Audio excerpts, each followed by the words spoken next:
Beekeeping isn't always fun. Today I'm going to show you what I hear from most beekeepers as what brings them the most frustration. Every hive must have a queen or they will die. And every hive actually monitors their queen. And if she's not laying very good, they'll kill her and supersede her, which means they replace her with a new queen. And get this, if the colony does really good in the spring, the queen will leave with over half of the colony and form their own new honey business in a town somewhere else. Well, kind of. What's up, everybody? David Burns here. I'm excited today to bring you a video of me getting into a hive that I filmed this summer about catching a swarm and trying to keep it in there. Whew, it's cold outside and it's going to be a lot of fun.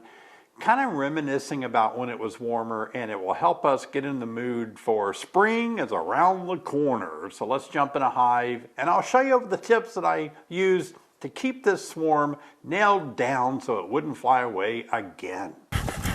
Smoke under the hood just a little bit. They're probably ready for a second deep. And what I did, one of my techniques on catching a swarm so they don't leave again, is to cage the queen. So by caging my queen, I can actually take command of what the bees do. They're less likely to leave again. You know, it's almost impossible for them to leave again because look where the queen is. Now they want her out of there. That's why they're all kind of congregated around the queen area there. So let's take a look at the queen, see what she looks like in there. Boy, that's a lot of bees on a queen cage, right?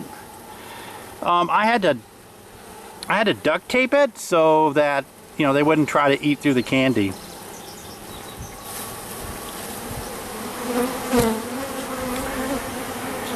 Okay, so there's the queen. And if you can take a look, you can see her moving around in there.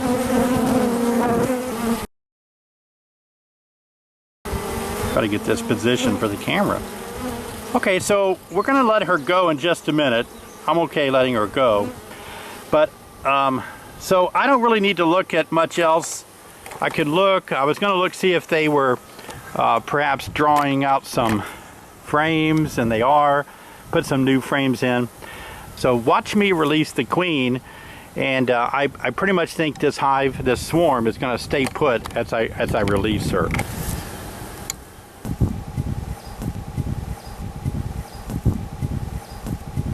I've got my hat and veil on, and I want to tell you, I'm very uncomfortable. I am extremely hot. This is the candy right here that actually plugs up the queen cage. And then right here, this is another opening called the manhole opening that we put the queens in when we're harvesting them. So I'm going to open up this little hole. Now she could be flighty because she's a little thinner. They're feeding her through this cage instead of feeding her by her retinue. So I'll probably just open up the manhole here and we can watch her walk out. So I'm going to get some more of these bees off. It's going to be impossible for me to get these bees off because they want their queen out. So let's open up the manhole cover. Alrighty. Alright, there you can see this is the little hole that she is going to walk out of.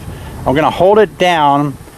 Hopefully what I want to do is see her walk out before they all start walking in, which they'll do quickly, and then it complicates things. So let's just see what happens. Shake some more bees off. Okay.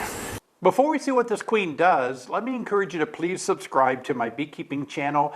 Help me reach my milestone of 100,000 subscribers by the end of 2022. I think we can make it this year. It looks like we can, but it's going to be you helping me do that as I help you by making a lot of good video content on beekeeping just for you. So please subscribe, and by all means, give me a thumbs up. That goes a long way to help me be successful here on YouTube. And listen, click on that bell. That way you'll be notified each time I make a new video. Don't want you to miss a single episode. Now let's get back and see what that queen does. There she is.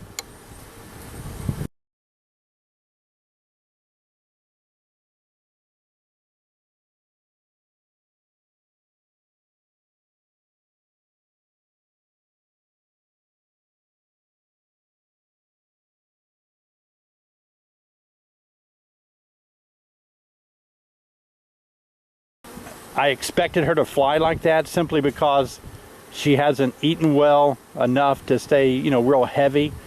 But what's going to happen in a few minutes is she's going to land back on this colony, and hopefully all will be good. Sometimes you can hear her flying, and I'm glad I told you that she might do that before it happened, because I really suspected that. So what do you do in a case like this where we caught a swarm, we caged her, we put her there for about a week in a cage, we let her out, she's obviously thinner, she flew. What do you do now? What I'm going to do now is I'm going to wait about 3 or 4 days and do nothing, and then I'm going to come back and inspect and see if I can see her. Oh, there she is. I just saw her flying right there. She's bigger. All right, let's see. There she is at the end of my finger. Did you see her go by? Maybe I can stop that in slow-mo. Okay, she's going down to the front now. She's looking at the front of the hive. Here she is at top again, right there.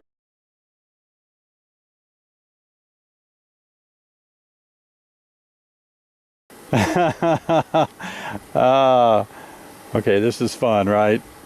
I'll hold my hand here. Maybe I'll hold my palm out and she'll land in it. There she goes by my head. There she is right by my hand.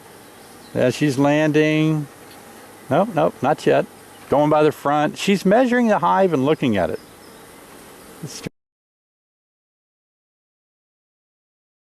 strange. Pretty common though. I see this a lot. I've raised queens for a long time and I've seen this behavior a lot. Wow, there's a lot of commotion right here. Did she land and I didn't see her? Like right there, look at that. I don't know what that is. She could have landed there and I just missed it. I wasn't paying real good attention, I guess. Okay, well, yeah, it's a lot of activity like right here that perhaps the queen landed there. Look at that, piled up. Wow, that's really interesting. I'm going to sit here and kind of monitor this. Now that we have this ability to inspect, why not? Now, I am a little curious about this frame here. That's where we saw the activity of all the bees kind of balling up, right? And it's like, why were they balling up like that? So we're going to take a look at this frame. What were we looking at when we saw that happen? Oh, that's what happened. This is awesome. I apologize for not being able to get this probably in the position I want it to be, but the queen is back. That's what the balling was all about. I just saw her for a minute and I lost her, so... Oh, there she is, right here at the tip of my finger. Okay, see her right... Boy, they are really glad she's home. See her right there? She was the one flying around, and now she's landed and walking around. Okay, cool. Well, there you go. So there again, as we were doing it live, and I was telling you, you know, things like, okay, the queen may kind of fly out because she's not been fed adequate enough to stay thin or heavy, and she's thinner, she may fly. She did.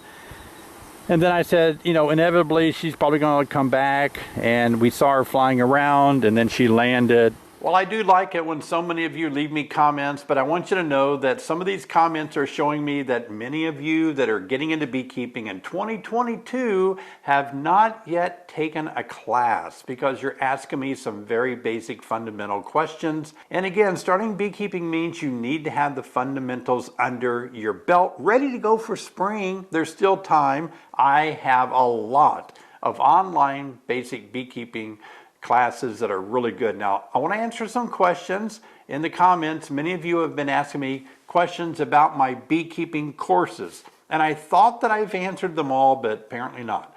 So if you take one of my online beekeeping courses, one of the questions is, do they last forever?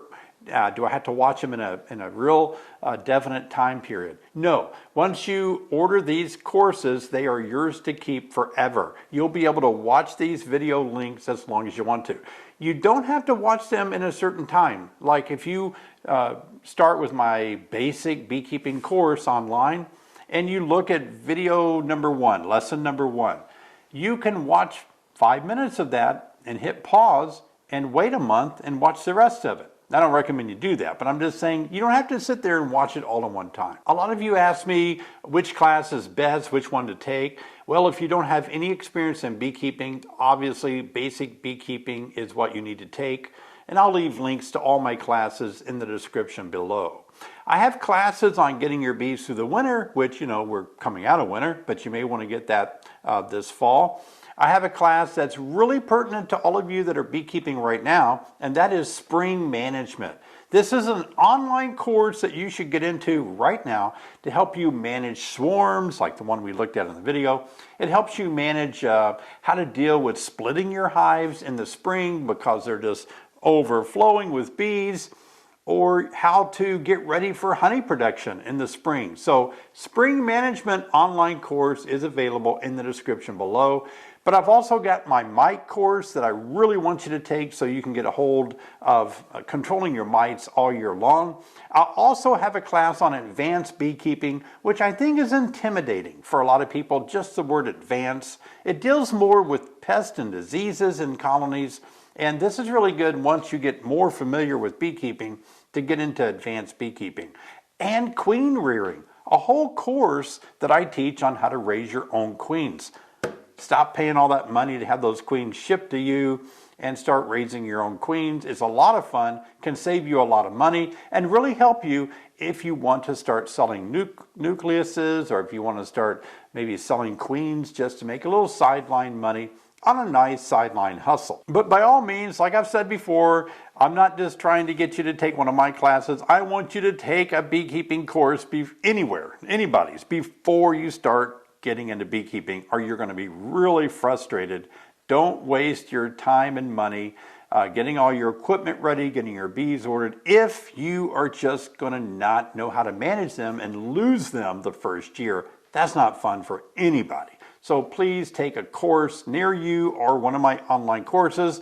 And let's face it, I know that some of you like my personality and you just like to listen to me teach you, and that's why I made these courses. I used to teach these here at my training center, but when COVID hit in 2020, and that was just out of the question, and so we already had my online courses online at that time. And so we are proud that those are still there to help beekeepers all around the country that may still not want to get into a classroom setting just yet. And if you failed to watch my latest video where Sherry and I announced the winners of our extracting tub and uncapping knife and that beautiful tea mug that Sherry gave away, we announced the winners and we talked more about controlling mites. So check this video out for the last one that I made if you missed it. And thanks for watching. Hey, I'll see you next time.